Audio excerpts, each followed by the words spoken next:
जनवरी 21। हमारे प्रतिदिन की रोटी मिनिस्ट्रीज की ओर से आप सभी सुनने वालों को नमस्कार।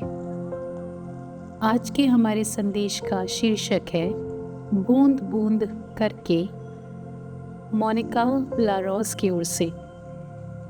आज के हमारे पवित्र शास्त्र का भाग है पहला यूहन्ना 4 अध्याय 9 से लेके 19 आयत तक। जो प्रेम परमेश्वर हमसे रखता है वो इससे प्रकट हुआ कि परमेश्वर ने अपने इकलौते पुत्र को जगत में भेजा है कि हम उसके द्वारा जीवन पाएं। प्रेम इसमें नहीं कि हमने परमेश्वर से प्रेम किया, पर इसमें है कि उसने हमसे प्रेम किया और हमारे पापों के प्रायश्चित के लिए अपने पुत्र को भेजा।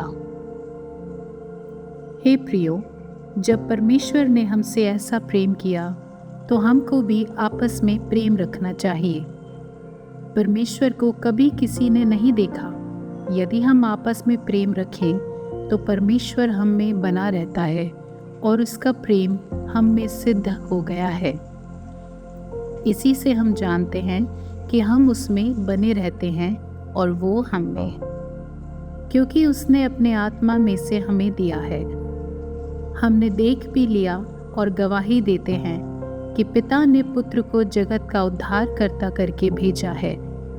जो कोई ये मान लेता है कि यीशु परमेश्वर का पुत्र है, परमेश्वर उसमें बना रहता है और वो परमेश्वर में। जो प्रेम परमेश्वर हमसे रखता है उसको हम जान गए और हमें उसका विश्वास है। परमेश्वर प्रेम है और जो प्रेम में बना रहता है वो परमेश्वर में बना रहता है और परमेश्वर उसमें बना रहता है।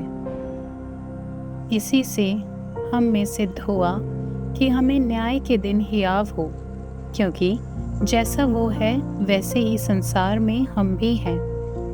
प्रेम में भय नहीं होता, वरन सिद्ध प्रेम भय को दूर कर देता है, क्योंकि भय का संबंध दंड से होता है और जो भय करता है वो प्रेम में सिद्ध नहीं हुआ। हम इसलिए प्रेम करते हैं कि पहले उसने हमसे प्रेम किया। मुख्य वचन पहला यूहन्ना 4:19। हम इसलिए प्रेम करते हैं कि पहले उसने हमसे प्रेम किया। 16वीं सदी की विश्वासिनी अविला की टेरेसा लिखती हैं, हर चीज में हम परमेश्वर की सेवा के सुखद तरीके तलाशते हैं। वो उन कई तरीकों पर हृदय स्पर्शी ढंग से विचार करती है जिनसे हम परमेश्वर के प्रति पूर्ण समर्पण की तुलना में आसान, अधिक सुखद तरीकों के माध्यम से नियंत्रण में रहना चाहते हैं। हम धीरे धीरे अस्थायी रूप से और यहाँ तक कि अनिच्छा से अपने आप में उस पर भरोसा करने लगते हैं और इसलिए टेरेसा कबूल करती हैं, यद्यपि हम आपके लिए अपना जीवन एक समय में थोड़ा सा मापते हैं, बूंद बूंद करके आपके उपहार प्राप्त करने के लिए तो हमें संतुष्ट रहना चाहिए, जब तक हम अपना जीवन पूरी तरह से आपको समर्पित नहीं कर देते। मनुष्य के रूप में हम में से कई लोगों में विश्वास स्वाभाविक रूप से नहीं आता है। इसलिए यदि परमेश्वर के अनुग्रह और प्रेम का अनुभव उस पर भरोसा करने और उसे प्राप्त करने की हमारी क्षमता पर निर्भर होता तो हम मुसीबत में पड़ जाते। लेकिन जैसा कि हम पहला यूहन्ना 4 में पढ़ते हैं, हमारे लिए परमेश्वर का पहला प्रेम आता है।